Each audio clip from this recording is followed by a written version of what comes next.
Hello and welcome to episode 181 of Sutton Impact Family Style. I'm Jason. And I'm Bill, and we want to focus a little bit on college sports tonight. But before we do, Jason, you saw that Jerry Jones finally broke his silence this week.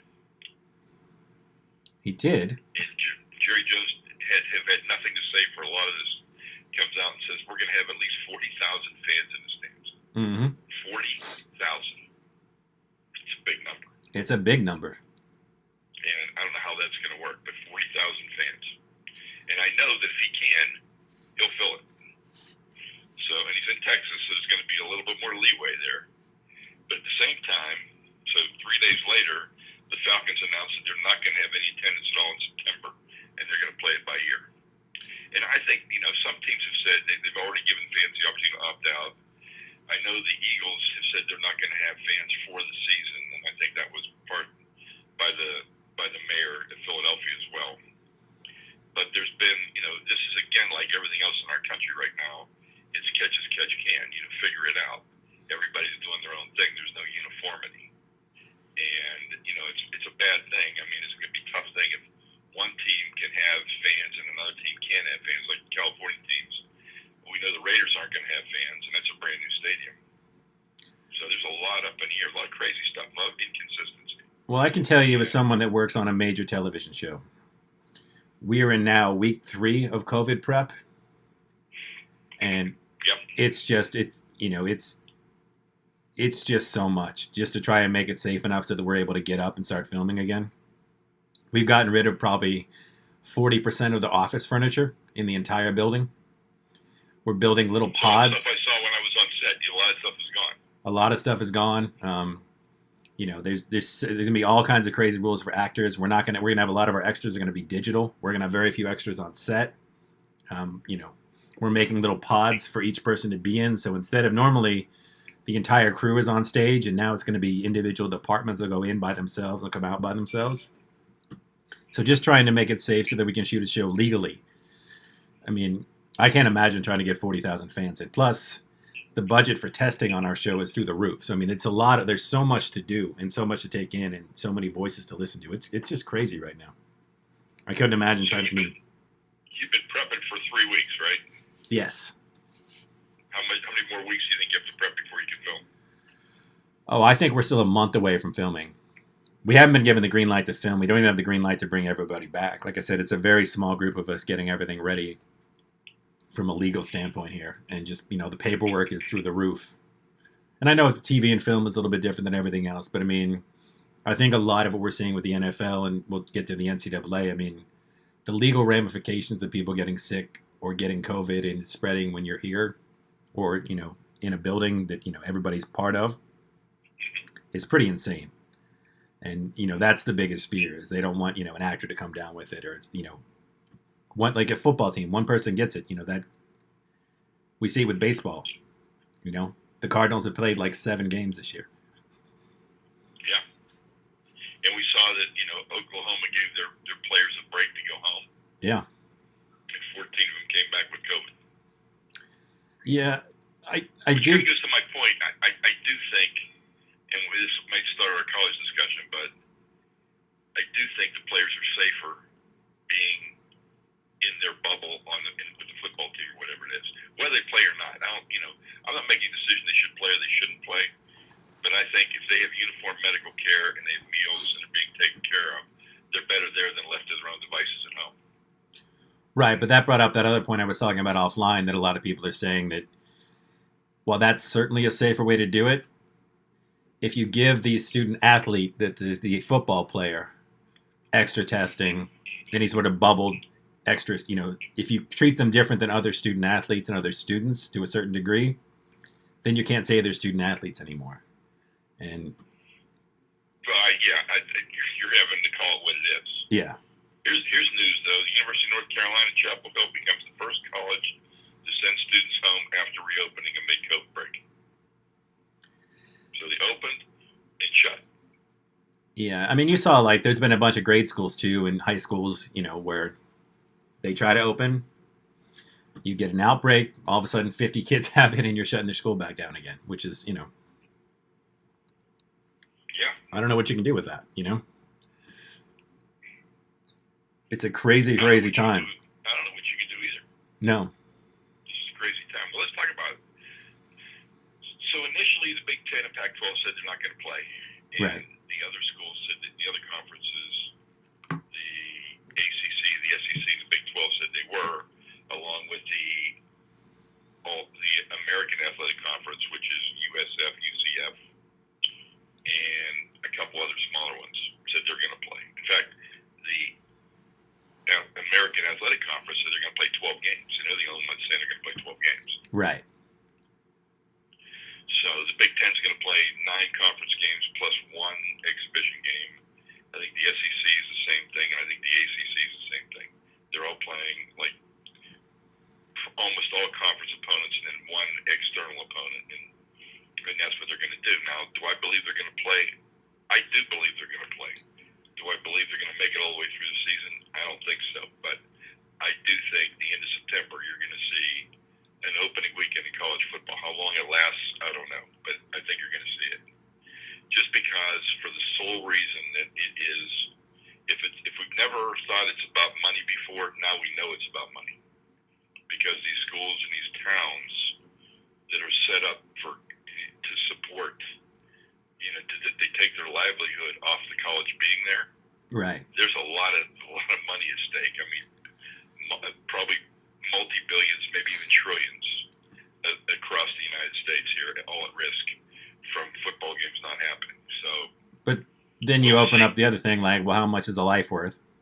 How much is your heart worth? How much is your lungs worth? I mean, and I don't think anybody's looking long term like you're advocating. I don't think anybody's looking long term. I think they're saying, hey, this is what we're gonna do. We're gonna tolerate. We're gonna do the best we can. We're gonna make sure people don't get sick. And if they get sick 20 years from now, the guy that said go play is probably not gonna be alive anyhow. So I mean, that's the other problem. I mean, you're gonna have decisions made that affect these kids years from now, and then where's the accountability gonna be? right. Well, I know that part of the Pac-10, I saw like at least 2 or 3 of the doctors. I mean, the Pac-10 actually is run by a doctor, as is the Big Ten. Like, and they both said that there's some evidence right now, because obviously COVID is still fairly new, at least this strand. Yeah, there's no long-term studies. There's no long-term studies, but they're seeing that, obviously we see as kids go back to school, they thought kids were less susceptible to get it. The rates in kids are just flat through the roof. And we have a few kids that are already dead, too. Now, you can argue that, however you want to twist that stat, depending on where you stand politically, you can do it. But there's some research now that even once you get it, it's not as simple you either make it through or you don't make it through. But now there's 6 months down the line, you're having a heart problem or you're having lung problems. Or you're getting it back. Or you're getting it back, and it's worse. And again, let alone the spreading and everything else. I mean, obviously... For every story like that, there's the guy that gets it and nothing happens. Right. Or he has no symptoms, nothing happens, he doesn't get sick. True. So, I mean, that's the problem here. It's just so inconsistent that we can't say A plus B equals C. Because A plus B could equal J. It could equal Q. We don't know. And so all these decisions are made based upon your tolerance for risk. Right. And that's what it's going to be. It's not going to change. And like I said today when we were talking offline, I saw a couple quotes by some of the Big Ten presidents and Big Ten athletic directors. They're questioning whether they really voted to not have fall sports. Not just football, but fall sports. And so to me, it seems like they're waffling a little bit here, that maybe they have some seller's remorse, that they bought into this and sold everybody on the fact they're not going to play. Now they're regressing a little bit on whether they're going to play or not. So I think they might have pulled the trigger a little early. But, it's not to say that the Big 12 doesn't play and after the first weekend, it's shut down. Right. I mean, baseball is just struggling through. I mean, we've had games canceled again this week. Last week, we're going to have games canceled in 2 weeks unless they figure something out. But, they're pushing through. Now they're talking about, instead of saying we're not going to play anymore, they say, well, let's just add more people to the roster. Yeah. Which is, and then college football can say, well, we have 90, I guess we can play. I mean, so the rationale for the decision, it's not a rational time. No. That's what I would say. It's not a rational time, and irrational decisions are going to be made. But I really think we're going to have an attempt to play college football. I know some people don't think it'll ever get to that in September. They'll shut it down. I think it'll go, and I don't. But I'm not saying I think it makes it through. I think it probably gets shut down, but I think there's an attempt to make it go. Well, like I said, North Carolina already sending people home. I mean, a couple of colleges are already sending. I mean, they're not the only ones sending people home. And so now it's interesting because now, if you're not having students on campus in North Carolina, how do you justify having football? you can't. So, well, that's what you and I say. But let's see how they do it. Right. Let's see if they say they're not going to play now or what they say. I don't think you can do it and then maintain your NCAA that these are student athletes, because you're obviously saying that they're special enough that they should be back here in school. But you got the NCAA not saying anything because it's football. Right. And they don't really control Division I football. No. So everybody's keeping quiet. Everybody's letting it. It's kind of like, it's like the governors in the 50 states. Do your own thing. And so here you got all these schools, all these conferences. Do your own thing. Figure it out. And again, it's obviously Captain Hindsight and, a missed opportunity. But if we had handled this better as a country from day one, who knows? Yeah. I was talking to one of my students in Canada, and he just said, life is pretty much normal, except we don't let Americans in. Yeah. I mean, you look at the map. We're not allowed any. I mean, for as xenophobic as we are as a country, nobody wants us there. I know, and I was just talking to him today. I said, Mom and I are talking about we'd love to go to Nova Scotia and Newfoundland next year. We've never been. I'd like to go and see that part of the world. Yeah. And right now, I couldn't go. I can't even go to Maine right now. No. Because you're in, the epicenter of idiocy in Florida, which is even worse. But I mean, you look at the countries that, if we had, had a voice at the top, or at least we liked science and medicine slightly more, and we're like, okay, for the next 4 weeks, we're going to really shut it down, and we're all going to be on our best behavior, but we're not. I mean, you look at the European countries, and, I know that it's easy to point out, tweets from a few people to anger Americans, but we're viewed as like, sort of petty, selfish, and dumb by the rest of the world. And we are. Yeah, collectively Whoa. We're getting too far. We're getting too far back in our usual thing. Yes. We gotta let it go. Okay. We gotta talk about sports and entertainment. Well, Everybody knows how you and I feel on this. True. All right. Well, let's talk NBA playoffs then. Let's talk NBA playoffs. I watched the Memphis and Portland play-in game. Yes. Which was a great game. Great game. Great John game. Morant looks fantastic. And if he said he had a thumb fracture at the end of that game. He played the last 4 games with it. I've been real supportive the whole way through. I'm kind of bummed that Phoenix goes 8-0 and they're out. Yeah. I'm kind of bummed. I mean, they're playing really, really well. They're an exciting team. People are talking about it for the first time in 10 years, and now they can't play anymore. But the nice thing about Phoenix is it's almost like they made the playoffs this year in a weird way. Yeah, it is. That's a good point. And they got to come in and, like, the thing about, people talked about how Devin Booker didn't play on the Olympic team and didn't choose to, and, like, that was a big opportunity to improve your game. But I feel like Phoenix, I think the play-in bubble was sort of like, do whatever you can to make it, and they did. And now I feel like they got a little bit of chip on their shoulder, and they got some momentum going into next year. They got a nice young team. DeAndre Ayton is finally looking like a legit player. And if I'm Phoenix and I'm a Phoenix fan, I'd be really excited. Same if I'm a Memphis fan. Yeah, it's the youngest team in the NBA. And John Morant, I mean, rightly so, Rookie of the Year. And I think, when you look at the health of Zion and you look at the game of John Morant, there's a world where he ends up being the best player of the draft. Yeah, for sure. While we're talking about Zion real quick, what people can do with photos is insane. Because I saw pictures of him during the during the quarantine. And he looked like he had shredded 20 pounds of fat.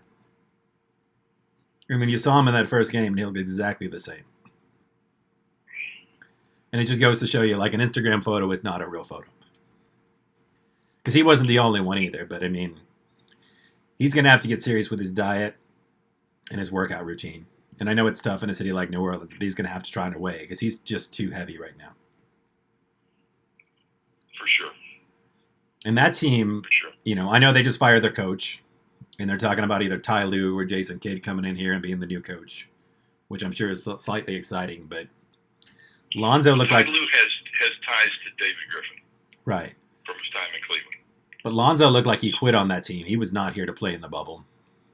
Um, you know, Zion Williamson, despite 4 months of quarantine, was not healthy enough to play anywhere near like a starter or maybe all-star kind of minutes. And the rest of that, they looked like they were the team that everyone wanted to be a part of in the future. But now I'm looking at Memphis and Phoenix, and I'd be more excited to be Memphis and Phoenix than I would be to be New Orleans right now, sadly. Sure. But I'm very excited for Dallas and the Clippers. Oh, absolutely. I think the Clippers are probably going to win. I think they could win competitively in as little as 4 games. But I love watching Luka and Porzingis play. I like little Curry Jr. And I feel like they're like one player away from being, with the Porzingis stays healthy. Because this year he started to look like that guy we saw in New York for the first 2 seasons. And Luka is just absolutely phenomenal. And he's got that chip on his shoulder. I'm looking forward to that. It's a real bummer that Westbrook is out. Because Oklahoma City, Houston is also another incredibly exciting series. So how long is Westbrook out for? It's a thigh contusion, so nobody seems to know exactly how long. Day to day. Okay. But that, Gilgeous Alexander, Chris Paul, Steven Adams, they got a couple of the other like wing players that can play D. Like they're a feisty team. I think that was a series with Westbrook healthy. So without Westbrook, who knows, Yeah, we'll see how it goes. Portland, as exciting as it was to watch Dame Dollar in Portland, they couldn't stop Dame has been ridiculous. He's been ridiculous. He's been phenomenal. But you got McCollum has the, broken backbone that he's been playing through. And he still played well, but they can't stop anybody. Brooklyn has nobody on that team that for the most part. They're all, they're missing KD, they're missing Kyrie, and they couldn't stop Brooklyn from scoring. And the games have all been close, and Dame has come through every single time. But I can't see them beating the Lakers. I can't see beating the Lakers either, even if Dame continues to shoot for the logo at half court. Yeah, he can stay. He would have to have 4 60-point games in that series, I think, to beat the Lakers. And not that he's not capable. The story nobody's talking about is all these teams that didn't qualify for the bubble are really they're kind of at a competitive disadvantage. They haven't gotten together, they haven't been able to play, they haven't been able to practice, they haven't been able to do anything. And so it looks like now the league might come up with something for them to do, like their own little tournament of non-qualifiers. Yeah. Now, who were you rooting? Just as a selfish sports fan, you're looking at the 16 teams left. If you had to pick the 3 teams you'd want to win most, who would it be? Milwaukee. Okay. Because I love Giannis, and I think that city deserves a competitive team for the first time in a long time.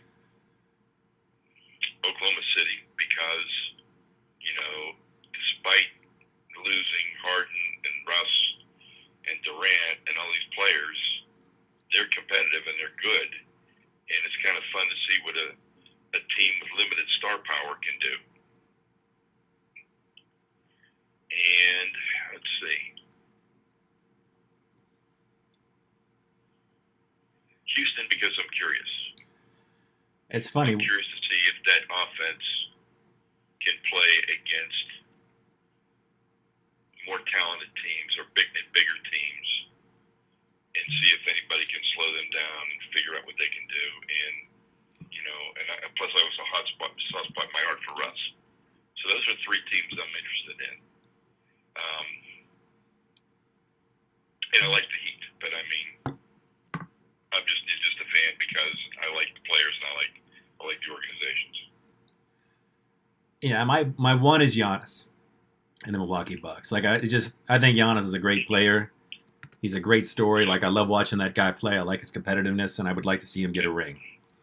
Just like with Mahomes, like in football. Like, I didn't want to see one of the greatest quarterbacks probably of my lifetime potentially. I didn't want to hear SportsCenter for the next 10 years talk about how he couldn't win the big one. Two, I love what Toronto's done this year. They're fun to watch play. They lost, arguably one of the best players in basketball, and they came back and got the 2 seed. And Nick Nurse, I think, is the best coach in basketball, and they're really fun to watch. And then as long as Russ is a part of it, despite the fact that I've been fairly anti-Houston for the better part of a decade now, I would love to see Russ be the centerpiece, or at least, the Robin on a championship team. Okay. And I don't think I don't really have anybody I don't think I'd be upset if anybody won. There's no team out there that I'm like, eh. I mean, even somehow Brooklyn, which they're not going to win, but Brooklyn or Orlando would just be bizarre, and it'd be a fun story. Now, neither of those teams will probably win a game, but I mean, there's no Patriots for me in this NBA, I would say. It was Houston until Russ got there, and now I just want Russ to get some redemption through the media and those analytics people to shut up. But I'm very excited. The NBA has been fantastic. And again, I'm excited about the playoffs to a degree that I didn't think I would be. And I know it means adding more playoff teams, and maybe that's good, maybe that's bad, because there's already 16. But I know they didn't go 2 games, but I love the play-in game. The situation where Portland had to win 1 and Memphis had to win 2 to get in. I wouldn't mind seeing like the 9th and 10 seeds having that potential going forward. Yeah, I think it was a good.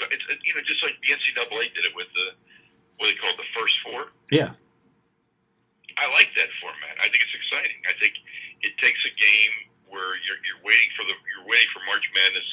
Well, you're waiting for the regular tournament to start, and this is like the tip off to March Madness, and it's exciting because you're seeing teams putting their whole season's on the line in one game to try and get into the tournament. And if you get in the tournament, no matter what, you're playing a number 1 or number 2. You're playing a number 1 if you get in. Yeah. Right?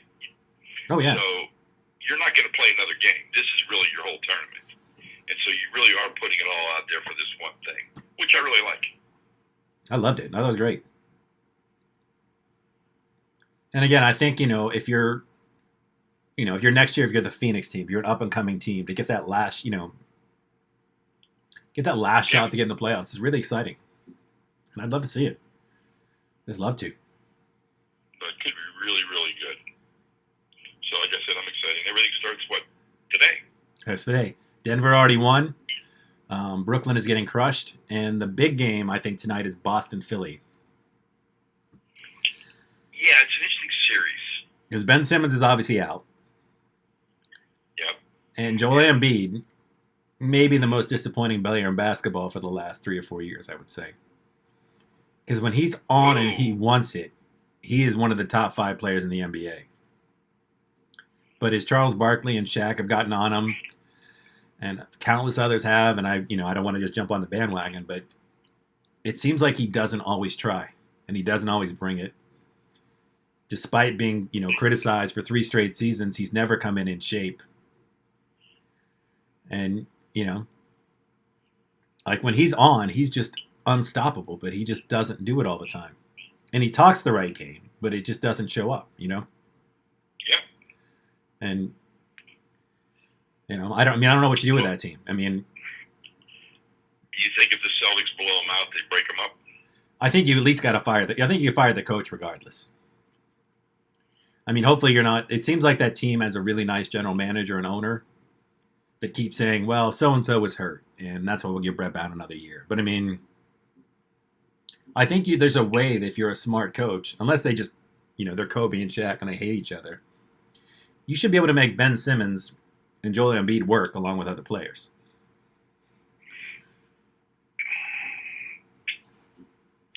You would think. But then again, maybe it's just one of those things you can't do.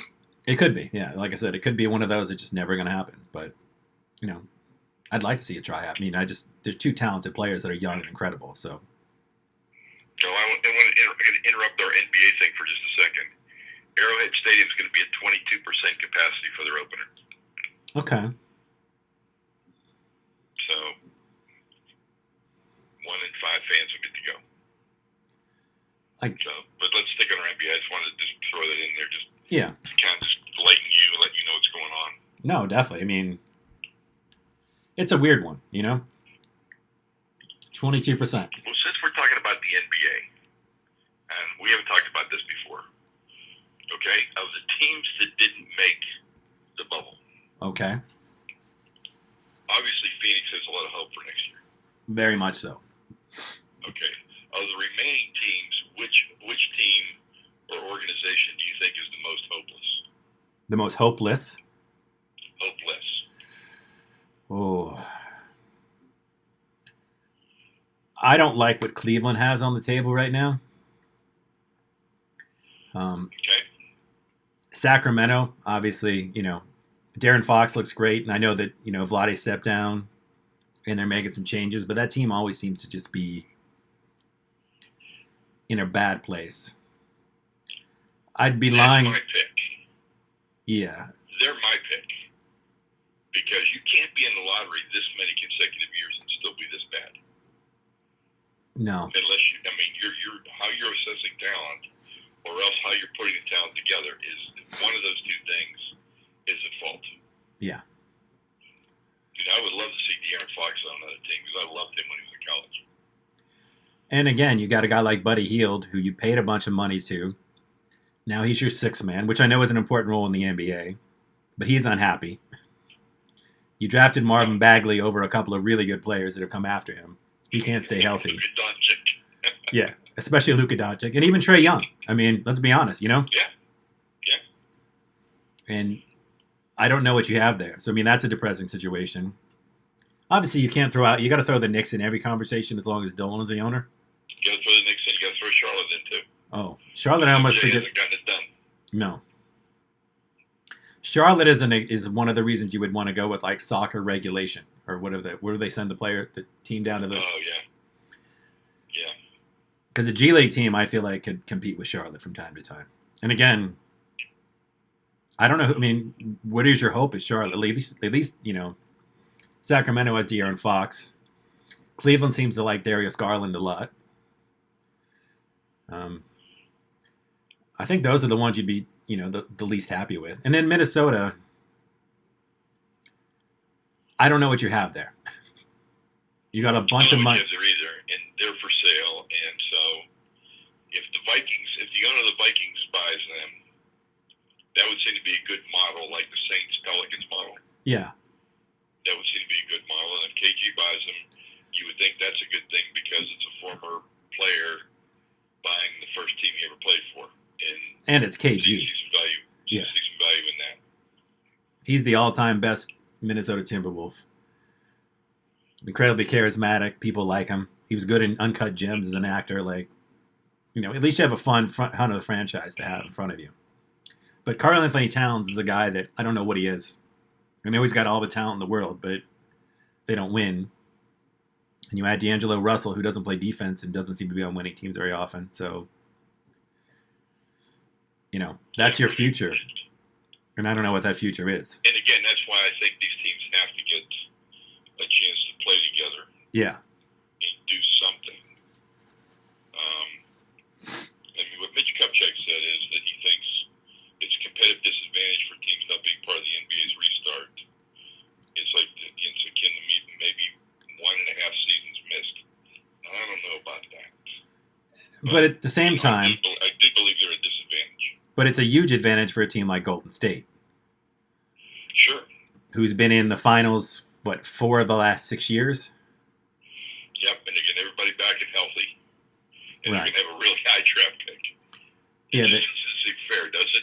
No, but I mean, Steph and Clay definitely need some time off. Draymond needed time off. You got it, and like you said, you're going to get a top 5 pick that you can either trade for another, veteran player that's going to help you now, or try to work a young guy into the mix and keep building for the future. So they're a team that They're like San Antonio when David Robinson got hurt, where it's. Yeah. And I guess we should pour one out for the Spurs. 22 years consecutive in the playoffs is incredible. It is. And so sorry to see the Spurs go, but they've had a good run, and maybe Pop can have a nice offseason and gear back up and relax a little bit. Yeah, I mean, 22 years consecutive. I mean, that's amazing. They have been the Patriots of the last two decades. Yeah. Team that's just always in the mix, well coached, not going to beat themselves. Strong system. From the top to the bottom. They're not affected by a lot of outside things. They do it their way. They bring in players, and players usually fit the system or they don't stay. Yeah. And if they had been able to maintain some kind of relationship with Kawhi Leonard, maybe that was never going to happen. But, I mean, they would have been, that would have been 23 or 24 years in a row if they kept him. So, yep. A nice little, but 22 years in a row, that's, for any fan base and any organization, that's just incredible. So, nothing you can do but, give them a little clap. See how it goes. Yeah. I do have a food moment for you. Okay. Last year we went to Rizzuto's, which is an Italian restaurant down here for my birthday. And this year we got takeout. It was very generous portions, and Rizzuto's is a really good Italian restaurant down here. It's probably the best traditional Italian restaurant, I think, in the area that I've found. Okay. And even though I feel guilty, I got the veal parm, and it was excellent. Angel hair. I don't feel guilty. Was it good? It's great, yeah. Because, veal is one of those things, like, when it's done right, and it's, pounded out, and it's thin, and it's tender, and it's fork tender. It's incredible. And they use fresh mozzarella. You can tell their sauce is very fresh. It's a really, really tasty dessert. It's good. It's really good. Awesome. Well, I have a food moment, too. Mom and I went to Nabruzzi's Saturday night. Nabruzzi's? Which is Italian trattoria. And I had, this is a meal, Jason, where the service made the experience. So this young lady's our waitress. Her name was Julie. And she's really bubbly and really good, but very knowledgeable, right? Okay. She could explain all the specials and everything like that. And then I've been to this restaurant like 5 or 6 times. She's the first person that ever told me that I can suggest a change to any item on the menu. And if I don't see something on the menu, if they have the ingredients, they'll make it for me. Oh. So we're off to a really good start, right? I'd say so. So one of the specials that night was risotto with scallops, Parmesan scallops, shrimp, and arugula. Okay. Well, I hate arugula. And so I asked immediately if I could have that dish without arugula. She said, no problem. So I had that, and then you either got soup or salad. And I said, I'm going to trust you. What do you think I should have? And she just asked me a question. She said, do you like lemon? And I said, yeah. She said, then you should have a Caesar salad. And I said, all right. And the Caesar salad came, and it was one of the best Caesar salads I've ever had. Huh. And it was like, instead of the real heavy Caesar dressing, it had like a light dressing that was predominantly lemon. And it was really good. Nice. And so she made, she was just a really good waitress. And then when we were leaving, I said, boy, if I come back, I'd love you to be my waitress. She whips out a card and says, just call the night you're coming. If I'm not on, I'll come in for you. Oh, wow. Yeah. So needless to say, I tipped about 30% because it was such a great experience. Yeah. And the food, I enjoyed my food, and Mom enjoyed hers, and our guest enjoyed his, and so it was a really, really, but it was, I've had food just as good a lot of different places, but whenever you have service that really makes the difference, and it makes you feel so good about being there, and makes you, when you're leaving, you're thinking about coming back. That's what makes a difference. Oh, it does. So I've got an entertainment moment as well. Okay. So the other night I'm searching, and so I go to On Demand, and for some reason I selected Showtime On Demand. And I was scrolling down, and I saw documentaries, and I said, all right, I want to see a documentary. And there's a series called, in fact, it's right in your neck of the woods, Murder on the Bayou. Okay. And it's a five-part documentary about this serial killing that took place in Jenner, Louisiana. And Mom and I watched the first 2 episodes, and it was really good, so we've got 3 more to go. Nice. But I was really, really impressed with it. Just really well done. A lot of the, it had all the families and the detectives and everything, and it's kind of casting some aspersions different ways, but it was really entertaining to watch. Okay. So I really, really liked it. And then we finished our Perry Mason. We finished our Angel of Darkness, which was part of the Alienist, and those were both outstanding. And I know Perry Mason's coming back again next year, but I hope to say, I hope more people do what the Alienist did, and I would call it the Netflix model, call it whatever you want to call it, but it was 4 weeks, 2 hours a night for 4 weeks, so 8 episodes combined in 4 weeks. Because 2 hours is that's a good watch. Yeah. You can really get into it and everything. I thought that really, being able to watch for 2 hours and really had a good understanding. The next week I was totally jacked when it would come on because I was so looking forward to following up on what I had seen. So it was really cool. Nice. I don't have an entertainment moment per se, but the app Tubi, Tubi, which started out as I think just a cell phone only app, or it was Quibi. Maybe it's Tubi. But Tubi is on my television, is a free app. They have a ton of movies. I'm not going to say they're all good movies by any stretch, but a ton of movies that are all free to watch. There are ads in them, but I mean, if you're desperate for you want some more stuff, check out Tubi. As far as curating, they didn't do a good job of. They have so many movies; it's kind of tough to find anything, I guess, unless you know what you're looking. Specifically looking for a specific movie, but really cool. Okay. Well, I'm sure we'll have a lot more news next week as we continue to watch the playoffs, and we'll continue to watch this college football story. Yes. And hopefully, like I said, Donovan Mitchell went off for 50-something in the loss today. So there's some great basketball being played. So watch the NBA. Absolutely. So until next week.